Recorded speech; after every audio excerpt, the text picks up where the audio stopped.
Hello everyone, welcome to our blouse design. आज की video में हम परफेक्ट तरीके से प्रिंसेस कट ब्लाउज का शेप कैसे देना होता है ये देखेंगे। प्रिंसेस कट ब्लाउज में हमारे टोटल दो डॉट आते हैं, एक आर्मोल की तरफ से एक वेस्ट की तरफ से, और इनको मिलाते हुए ही हम इसका शेप ड्रॉ करते हैं। तो इसका शेप हम परफेक्ट तरीके से कैसे दें, क्योंकि शेप देने के भी कई तरीके होते हैं जिससे कि फ्रंट की गोलाई हमारी परफेक्ट आ सके। तो आज की वीडियो में मैंने इस तरीके को और इजी कर दिया है कि किस तरह से परफेक्ट तरीके से हम गोलाई देके प्रिंसेस कट ब्लाउज की कटिंग करें। बहुत से लोग प्रिंसेस कट ब्लाउज को फरमे के ऊपर कट करते हैं, उसके बाद फैब्रिक के ऊपर कट करते हैं। कुछ लोग डायरेक्ट फैब्रिक के ऊपर कट करते हैं। दोनों ही तरीके सही होते हैं। मैटर करता है कि आप कितनी फिनिशिंग के साथ प्रिंसेस कट का शेप दे रहे हो जिससे कि उसकी फिटिंग परफेक्ट आए। डायरेक्ट फैब्रिक पे कट करना अच्छा होता है, उससे हमारा टाइम भी बचता है। बस आपको ये देखना है कि आपको शेप परफेक्ट तरीके से देना है। तो आज की वीडियो आप एंड तक देख लीजिए। प्रिंसेस कट ब्लाउज आप हर साइज में परफेक्ट तरीके से बना सकते हो। जो भी आपको डाउट आ रहा होगा ना प्रिंसेस कट ब्लाउज में, वो आपका सारा क्लियर हो जाएगा। बिल्कुल प्रोफेशनल तरीके से आज हम प्रिंसेस कट ब्लाउज की कटिंग डायरेक्ट फैब्रिक के ऊपर सीखने वाले हैं। सबसे पहले आपको ब्लाउज का मेजरमेंट ले लेना है, और ब्लाउज के मेजरमेंट में आपको 3 मेजरमेंट इंपॉर्टेंट है जो कि आपके फ्रंट पार्ट से रिलेटेड रहते हैं। पहला है शोल्डर टू एपेक्स, दूसरा है एपेक्स टू एपेक्स, और तीसरा है आपका नेक।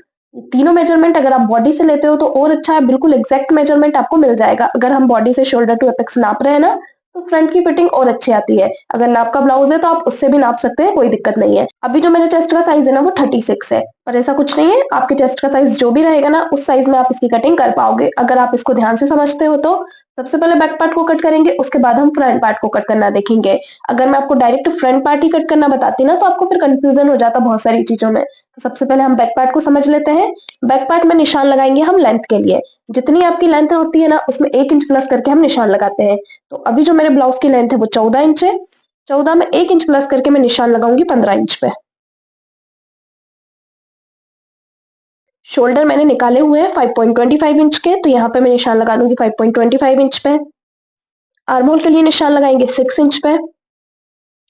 शोल्डर के लिए निशान लगा लेंगे 5.25 इंच पे। आर्मोल से शोल्डर वाली लाइन को मिला लेंगे और चेस्ट लाइन को भी स्ट्रेट कर लेंगे।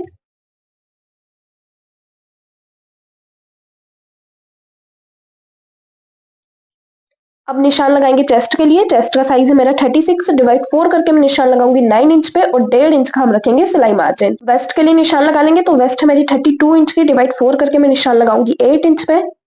और यहाँ जो आपका मार्जिन रहेगा वो 2.5 इंच का रहेगा, क्योंकि जो हमारा वेस्ट होता है ना उसमें डॉट पॉइंट आता है, इसलिए यहाँ पे जो हमारा मार्जिन रहता है वो 1 इंच बढ़ जाता है। अब डॉट पॉइंट के लिए निशान लगा लेंगे, तो यहाँ से निशान लगाना है आपको 4 इंच पे, और नीचे की तरफ से भी निशान लगाना है 4 इंच पे। दोनों तरफ से सिलाई में इसको कवर करेंगे हाफ हाफ इंच। आर्मोल गोलाई के लिए निशान लगा लेंगे 1 इंच पे। यहाँ से आर्मोल को डाउन करेंगे हाफ इंच, कर्व को रखते हुए इसका शेप देंगे।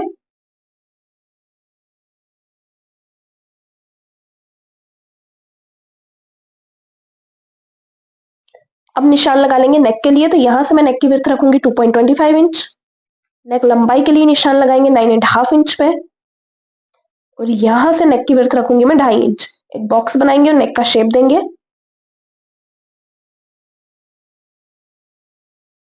जो शोल्डर रहेंगे उसको 0.25 इंच हम माइनस कर देंगे नेक की तरफ। तो बैक पार्ट की यहाँ पे हमारी मार्किंग कंप्लीट हो चुकी है। बैक पार्ट को कट कर लेंगे।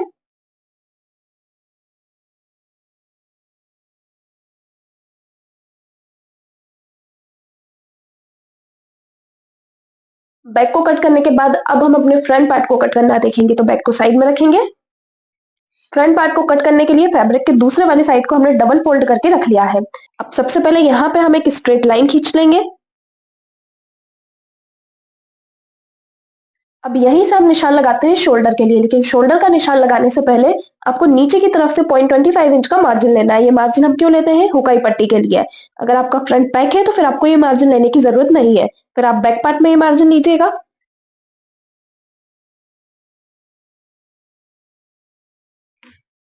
हुकाई पट्टी के लिए मार्जिन हो गया। अब इसको छोड़ते हुए ही आपको सारी मार्किंग करनी है। चेस्ट का निशान, एपेक्स पॉइंट का निशान, जो भी हम निशान लगाते हैं ना, तो ये वाली मार्किंग आपको छोड़ देना है और इसी से सारे आपको निशान लगाने हैं। तो सबसे पहले हम निशान लगा लेंगे शोल्डर के लिए।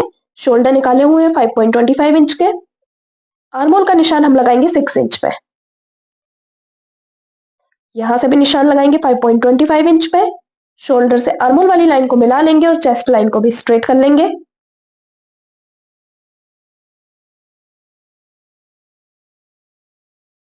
अब निशान लगाएंगे हम चेस्ट के लिए। तो फ्रंट पार्ट में हम 2 इंच की लूजिंग ऐड करते हुए चेस्ट का निशान लगाते हैं। 2 इंच की लूजिंग आपको क्यों प्लस करनी होती है चेस्ट साइज में? इसमें बहुत लोगों को कंफ्यूजन भी होता है कि 2 इंच की लूजिंग ऐड करना जरूरी होता है क्या? तो जरूरी इसलिए है क्योंकि हमारा जो फ्रंट का आर्म होल रहता है ना, वो बैक के आर्म होल जितना बड़ा नहीं होता है। मार्किंग तो हमने सेम की है 6 इंच पे, लेकिन जब हम स्टिचिंग करेंगे और कटिंग करेंगे ना, तो फ्रंट का आर्म होल आपको हाफ इंच जितना छोटा ही लेना है, क्योंकि फ्रंट पार्ट में जो हमारा झोल रहता है वो ज्यादा आता है। फ्रंट का आर्म होल बैक के आर्म होल से छोटा होता है। इन छोटी छोटी बातों का हमें ध्यान रखना होता है। तो यहाँ से हम अगर हाफ इंच कम करते हुए निशान लगाते हैं ना, तो फिर हमें प्रॉब्लम कहाँ आती है? फिटिंग वाली लाइन में। ये जो बैक पार्ट रहता है और फ्रंट पार्ट रहता है ना, उनकी फिटिंग वाली लाइनें बराबर नहीं आ पाती है। इसलिए यहाँ से हम डायरेक्ट आर्म होल को हाफ इंच जितना माइनस नहीं कर सकते हैं। उसके लिए आपको क्या करना होगा? पहले 2 इंच की लूजिंग ऐड करनी पड़ेगी आर्म होल में। उसके बाद आर्म होल का झोल खत्म करने के लिए हम यहाँ से मार्किंग करते हैं, जो आपको आगे क्लियर हो जाएगा। तो जितना आर्म होल आपने आपके बैक पार्ट में रखा है ना, उतना आप फ्रंट में नहीं रख सकते, इसलिए आपको सबसे पहले लूजिंग ऐड करनी है। तो मेरे चेस्ट का साइज है 36, उसमें मैं 2 इंच की लूजिंग ऐड करूंगी। तो मेरा कितना हो गया? 38। 38 को हम डिवाइड 4 करके निशान लगा लेंगे। तो मेरा कितना आया? 9.5 इंच। बैक पार्ट में चेस्ट का निशान लगा था 9 इंच पे, फ्रंट पार्ट में आपको निशान लगाना है 9.5 इंच पे। और ये लूजिंग हर साइज में सेम रहेगी। आपके चेस्ट का साइज 44 हो, 40 हो या 28 हो, लूजिंग आपको 2 इंच ही लेनी है। 1.5 इंच का सिलाई मार्जिन रख लेंगे। आर्म होल गोलाई के लिए निशान लगाएंगे, तो फ्रंट पार्ट में आपको निशान लेना है 0.75 इंच पे। अब इसको गोलाई में मिलाने के लिए आपको क्या करना है? शोल्डर से आर्म होल वाली लाइन का एक सेंटर निकालना है। सेंटर से हम अंदर की तरफ आएंगे 0.25 इंच, और इसको अपनी शोल्डर वाली लाइन से मिला देंगे।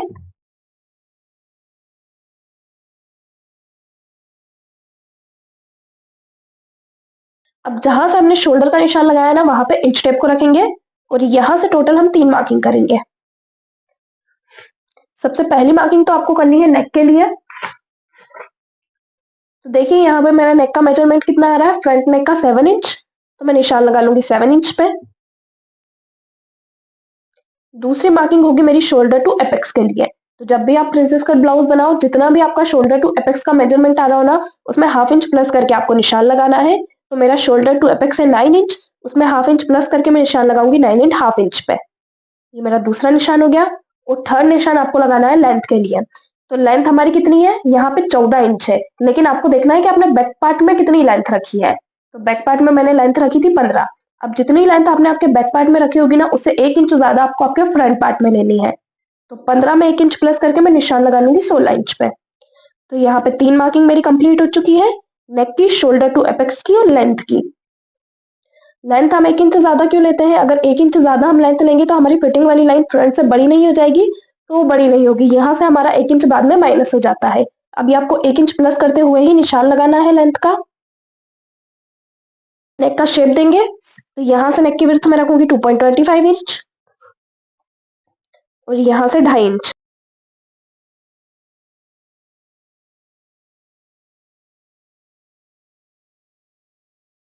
अब निशान लगाएंगे एपेक्स टू एपेक्स के लिए। तो एपेक्स टू एपेक्स का मेजरमेंट देख लेंगे। एपेक्स टू एपेक्स मेरा कितना आ रहा है? 6 इंच। 6 को आपको डिवाइड 2 करना है, तो मेरा कितना हो जाएगा? 3 इंच। और 3 इंच में भी आपको सिलाई का प्लस करना है 0.25 इंच, तो मेरा कितना हो गया टोटल? 3.25 इंच। यहाँ से मैं निशान लगा लूंगी 3.25 इंच पे। शोल्डर टू एपेक्स में मैंने सिलाई का प्लस किया है 1/2 इंच, और एपेक्स टू एपेक्स में सिलाई का प्लस किया है 0.25 इंच। अब यहाँ से देखिए मेरा टोटल कितना आ रहा है? ये 3.25 इंच आ रहा है। जितना आपका यहाँ आया होगा ना, उसमें से 1/2 इंच कम करके आपको नीचे की तरफ से निशान लगाना है। तो 3.25 इंच में से मैं 1/2 इंच माइनस करूंगी, तो मेरा कितना आएगा? 2.75 इंच। यहाँ से मैं निशान लगा लूंगी 2.75 इंच पे। इन दोनों पॉइंट को हम मिला लेंगे। ये जो आपका पॉइंट है ना, इसी तरह क्रॉस में आना चाहिए। जितना यहाँ पे लिया होगा ना, उससे 1/2 इंच कम आपको नीचे की तरफ से लेना है। अब हम निशान लगा लेंगे डॉट पॉइंट के लिए। तो यहाँ से डॉट की मार्किंग आपको कितने इंच पे करनी है? तो मैं यहाँ से निशान लगाऊंगी 2 इंच पे। ये डिपेंड करता है आपके साइज के ऊपर। जितना ज्यादा आपका साइज रहता है ना, उतने इंच पे आपको डॉट पॉइंट के लिए निशान लगाना होता है। लेकिन आप इस डॉट पॉइंट को जितना ज्यादा यहाँ से बढ़ाओगे ना, उतना ज्यादा पफ आपका फ्रंट में बनेगा। तो मुझे तो नॉर्मल पफ चाहिए होता है, फिर वो ज्यादा कपड़ा आपका झोल खाने लगता है। तो यहाँ से आप हो सके तो 38 साइज तक 2 इंच का डॉट पॉइंट लीजिए।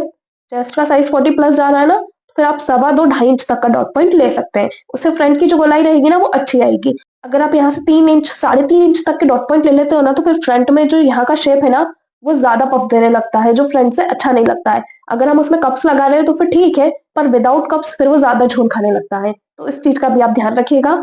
अब इसको भी हम अपने एपेक्स पॉइंट से इस तरह क्रॉस में मिलाएँगे। अब डॉट पॉइंट की मार्किंग करने के बाद ही आपको निशान लगाना है आपकी वेस्ट के लिए, क्योंकि यहाँ से 2 इंच जितना हमारा सिलाई में गया है, जितना भी आपने डॉट लिया उतना आपका सिलाई में माइनस हो जाता है, तो यहाँ से आपको उतना माइनस कर देना है। वेस्ट है मेरी 8 इंच की, तो यहाँ से मैं निशान लगा लूंगी 8 इंच पे। 1.5 इंच का हम रखेंगे सिलाई मार्जिन। चेस्ट लाइन से वेस्ट लाइन को मिलाएंगे। देखिए वेस्ट की तरफ से डॉट पॉइंट आपको क्लियर हुआ। अब जाते हैं हम आर्म होल की तरफ के। आर्म होल की तरफ से आपको डॉट का निशान कैसे लगाना है। तो आपको सबसे पहले आपकी चेस्ट लाइन देख लेनी है, दूसरा आपको देख लेना है कि आपकी चेस्ट का साइज कितना है। चेस्ट लाइन से चेस्ट साइज के अकॉर्डिंग आपको ये निशान लगाना होता है। तो अगर आपके चेस्ट का साइज 38 से कम है, यानी कि 38 माइनस जा रहा है, तो आपको ये निशान लगाना है 1 इंच पे चेस्ट लाइन से। ठीक है। और अगर आपके चेस्ट का साइज 38 प्लस चला गया, किसी के चेस्ट का साइज 38 है, 44 है, तो फिर आपको ये निशान लगाना है 1.25 इंच पे। बस इस निशान का आपको ध्यान रखना है, यही निशान आपको प्रॉपर फिटिंग दिलवाएगा। तो मैं चेस्ट लाइन से इंच टेप को रखूंगी और निशान लगाऊंगी 1 इंच पे। अब ये जो 1 इंच का निशान हमने लगाया ना, इसको अभी आपको एपेक्स पॉइंट से नहीं मिलाना है। चेस्ट साइज के अकॉर्डिंग आपको निशान लगा लेना है। इसके चेस्ट का साइज 38 प्लस जा रहा होगा, उसने निशान लगाया होगा 1.25 इंच पे। अब जितने इंच पे आपने चेस्ट लाइन से निशान लगाया ना, उसका आपको इस तरह से हाफ करना है और वापस से साइड में निशान लगाना है। तो एक का हाफ कितना होगा, हाफ इंच। 1.25 इंच का जितना हाफ आ रहा होगा ना, उतने हाफ इंच पे आपको निशान लगा लेना है। अब इसको हम मिलाएंगे अपने एपेक्स पॉइंट से। इस तरह स्केल को रखिएगा एपेक्स पॉइंट तक और क्रॉस में इसको हम जाने देंगे।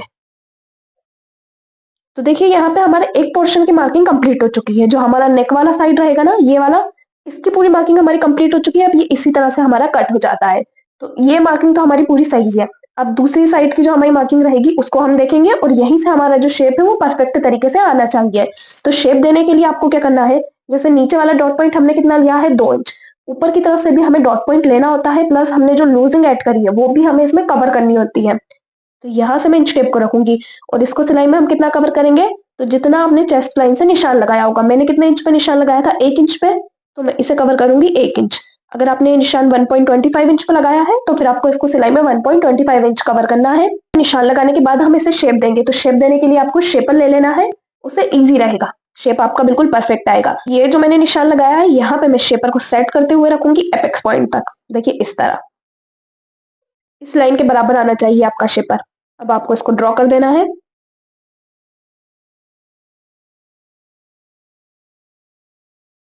आपको कुछ भी नहीं करना है, सिर्फ जो आपने सेकंड निशान लगाया ना, वहां पे शेपर को रखना है आपके फर्स्ट वाले निशान से मिलाते हुए, और इसको डायरेक्ट मिलाना है एपेक्स पॉइंट से। तो ऊपर की तरफ से हमने इसकी मार्किंग करी। अब ये जो गोलाई है ना हमारी बिल्कुल सही आएगी। दोनों पॉइंट को, ये जो दोनों डॉट की लाइन है ना, उनको हम नाप के देखेंगे। तो फर्स्ट वाली डॉट की लाइन मेरी रेडी हो रही है 5.5 इंच पे। दूसरी जहां भी 5.5 इंच पे रेडी हो रही होगी ना, वहां पे मैं इस तरह से निशान लगा दूंगी। अब जो आर्म होल है उसको हम हाफ इंच माइनस करेंगे, जैसा हमने बैक पार्ट में भी किया था। इन दोनों पॉइंट को मिलाएंगे और यहाँ पे आपको एक नया आर्म होल बनाना है।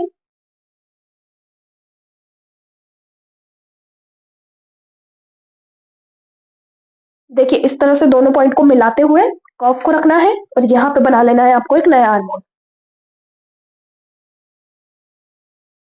आर्म होल की तरफ से हमारी मार्किंग कंप्लीट हो चुकी है। अब नीचे की तरफ से हम शेप देंगे, तो वापस आपको शेपर को लेना है और ये जो आपका एपेक्स पॉइंट है वहां सेंटर में आपको इसको इस तरह से जमाना है। जमाना आपको इस तरह से है कि जो आपका सेकंड वाला डॉट पॉइंट है ना नीचे वाला, उससे एक लाइन जितना शेपर अंदर की तरफ आना चाहिए। ये देखिए मेरा एक लाइन जितना अंदर की तरफ आ रहा है। अब इसका हम सेंटर में गोलाई से शेप देंगे।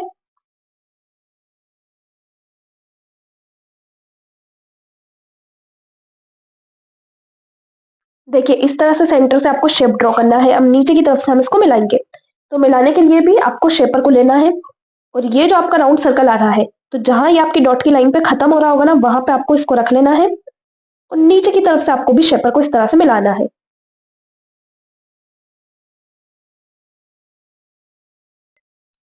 ऊपर से लेकर नीचे तक पूरी फिनिशिंग के साथ आपको प्रिंसेस कट का शेप देना है। इससे जो आपकी फ्रंट की गोलाई रहेगी एकदम परफेक्ट आएगी।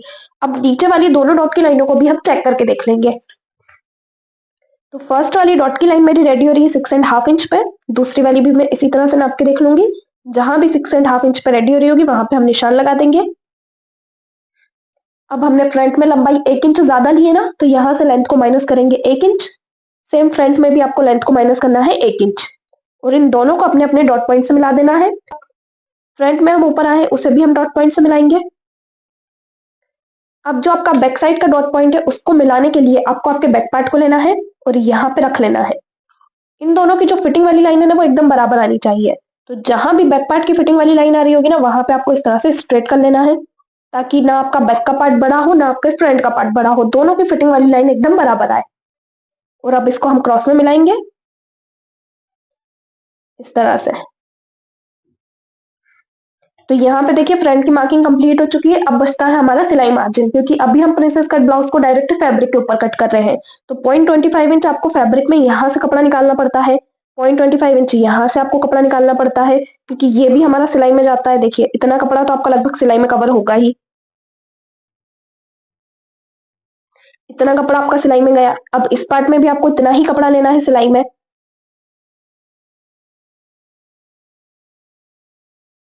तो 0.25 इंच इस पार्ट का, 0.25 इंच इस पार्ट का, टोटल हमारा कितना हो गया, हाफ इंच। तो हाफ इंच जितना फैब्रिक हम यहाँ से एक्स्ट्रा ले लेंगे।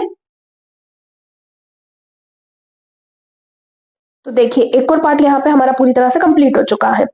प्रिंसेस कट में गोलाई किस तरह से देनी है, और ये चीज आपको बिल्कुल भी नहीं भूलनी है कि फैब्रिक में आपको हाफ इंच जितना कपड़ा एक्स्ट्रा लेना है, वरना जो आपके फ्रंट का पार्ट रहेगा ना वो छोटा हो जाएगा। तो यहाँ पे आपको सारी मार्किंग को ध्यान से लेना है जब आप प्रिंसेस कट ब्लाउज बनाओ, कोई सी भी आपकी मार्किंग यहाँ पे छूटनी नहीं चाहिए। अब जो आपका शोल्डर रहेगा उसको 0.25 इंच माइनस करना है नेक की तरफ। फ्रंट पार्ट की मार्किंग मेरी यहाँ पे कंप्लीट हो चुकी है। फ्रंट पार्ट को हम कट कर लेंगे। तो सबसे पहले हम ये वाला जो हमारे नेक के साइड वाला पोर्शन है वो कट करेंगे।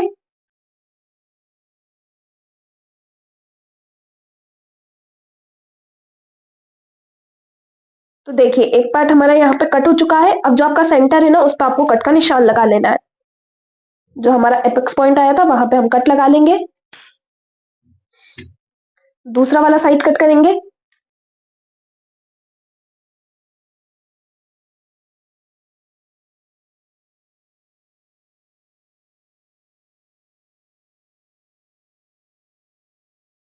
अब जो हमारा एपेक्स पॉइंट है उस पे भी हम कट का निशान लगाएंगे। तो देखिए दोनों पार्ट हमारे कंप्लीट हो चुके हैं।